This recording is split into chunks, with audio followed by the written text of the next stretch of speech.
Welcome to medieval times, where valiant knights clash in epic battles, ale flows endlessly, and wenches serve bottomless Pepsi. For over 4 decades, Medieval Times has been a premier dinner theater in America. But how did medieval entertainment find its way to the United States? And how does one achieve knighthood at medieval times?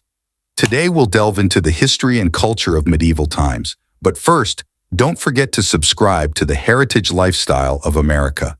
Now get ready for an evening of unforgettable feasting and sport.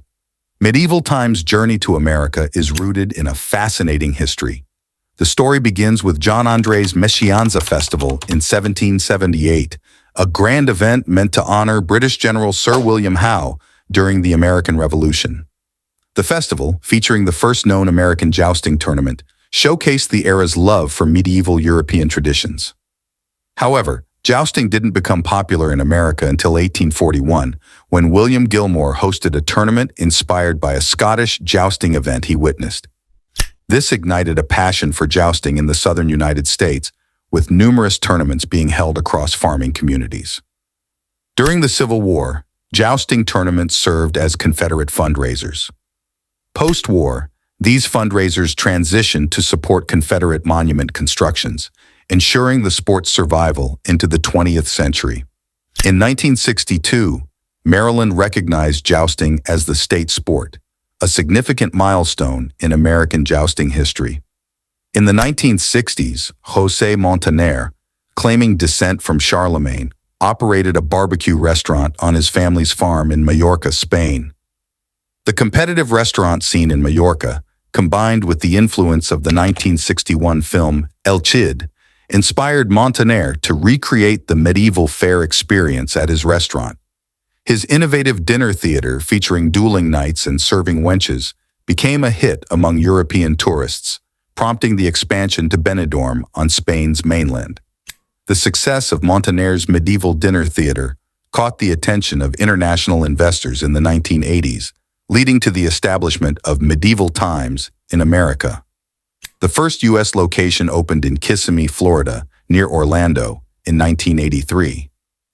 This 50,000-square-foot castle became a major tourist attraction, offering guests a unique blend of entertainment and dining. Medieval Times' rapid expansion in the U.S. saw new locations in Buena Park, California, in 1986, and Lyndhurst, New Jersey, in 1990. Each location featured choreographed sword fights, jousting, falconry demonstrations, and Andalusian horses. The 4-course meal, served without utensils, added to the authenticity of the medieval experience. Throughout the 1990s, Medieval Times continued to grow, opening 3 more locations. The chain gained significant visibility from its inclusion in the 1996 film The Cable Guy. However, legal battles with the IRS over improper tax deductions led to financial struggles, with the Buena Park and Orlando locations filing for bankruptcy in 1997. Despite these challenges, Medieval Times persevered into the 21st century. Today, there are 10 Medieval Times locations, 9 in the U.S. and 1 in Toronto. The company remains privately owned, with José Montaner's son, Kiko Montaner, serving as president and CEO. Over 70 million guests have enjoyed the Medieval Times experience, with each location capable of hosting over 1,000 people per show. The show undergoes a complete overhaul every 4 to 6 years, requiring extensive redesigns and rehearsals. The evolution of the Medieval Times show is a testament to the company's commitment to providing fresh and engaging entertainment. The 2018 overhaul involved the creation of over 700 new costume pieces, 200 suits of armor, 500 lighting cues, 300 music cues, and an entirely new musical score. This level of detail ensures that even repeat visitors find something new to enjoy. The process of becoming a knight at Medieval Times is rigorous. Aspiring knights must start as squires, tending to horses, carrying weapons, and acting as stagehands. Squires with promise receive training in horseback riding, stunts, and mock combat. Only those who pass a physical and aptitude test advance to knight training, which can last from a few months to a year.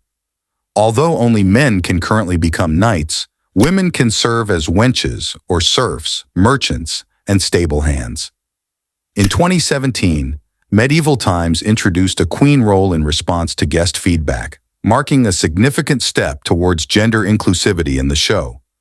This role requires extensive horseback training to ensure the queen can handle her Andalusian steed with grace and skill. Beyond the theatrical experience, Medieval Times has a rich cultural impact. The concept of medieval-themed entertainment has roots in historical reenactments, Renaissance fairs, and living history events, which aim to educate and entertain by bringing history to life. Medieval Times blends these elements with modern theatrical techniques to create an immersive experience that appeals to all ages.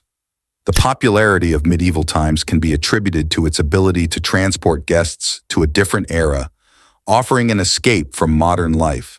This format has inspired other themed dinner theaters, each offering their own twist on the concept. Medieval Times' success has also influenced other industries, from theme parks to film and television. The immersive storytelling and interactive elements found in Medieval Times shows are now common in attractions like Universal Studios and Disney parks. This approach to entertainment has reshaped how audiences engage with history and fantasy. The cultural significance of jousting and medieval tournaments extends beyond entertainment. These events highlight the values of chivalry, honor, and bravery, which resonate with audiences. The depiction of knights and their quests in literature and media has perpetuated these ideals, making them a central part of Western cultural heritage. In addition to its entertainment value, Medieval Times contributes to local economies by attracting tourists and creating jobs. The construction and maintenance of the castles, as well as the production of the shows, require skilled labor and resources. This economic impact extends to nearby businesses, such as hotels and restaurants, which benefit from the influx of visitors. Medieval Times also engages in community outreach and charitable activities. The company supports various causes, including educational programs and local charities. By partnering with schools and community organizations, Medieval Times promotes historical education and cultural appreciation. As the company continues to evolve, Medieval Times remains committed to providing an authentic and engaging experience.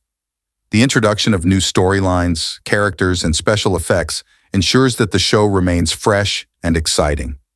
The dedication to quality and innovation has solidified Medieval Times' place as a leader in themed entertainment. For those seeking a path to knighthood, the journey at Medieval Times is both challenging and rewarding. The training emphasizes not only physical prowess, but also performance skills, as knights must engage the audience with their charisma and acting abilities. The rigorous training program reflects the historical training of knights, who were expected to excel in combat, horsemanship, and courtly manners. Medieval Times' emphasis on authenticity ensures that the knights' performances are not only entertaining, but also respectful of the historical traditions they represent. Despite the male-dominated roles of knights, Medieval Times has made strides towards inclusivity.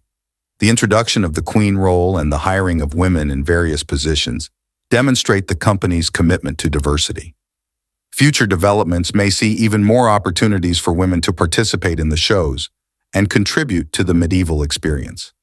The ongoing popularity of Medieval Times highlights the enduring appeal of medieval culture and entertainment. As audiences continue to seek out immersive and interactive experiences, Medieval Times stands as a testament to the power of storytelling and the fascination with history. Whether you're a first-time visitor or a seasoned fan, Medieval Times offers a night of adventure, spectacle, and nostalgia that transcends time. So, what do you think? Have you ever experienced the thrill of Medieval Times? Share your thoughts in the comments below, and don't forget to check out our other videos. Make sure to like and subscribe. Also, hit the bell to stay notified for the upcoming videos.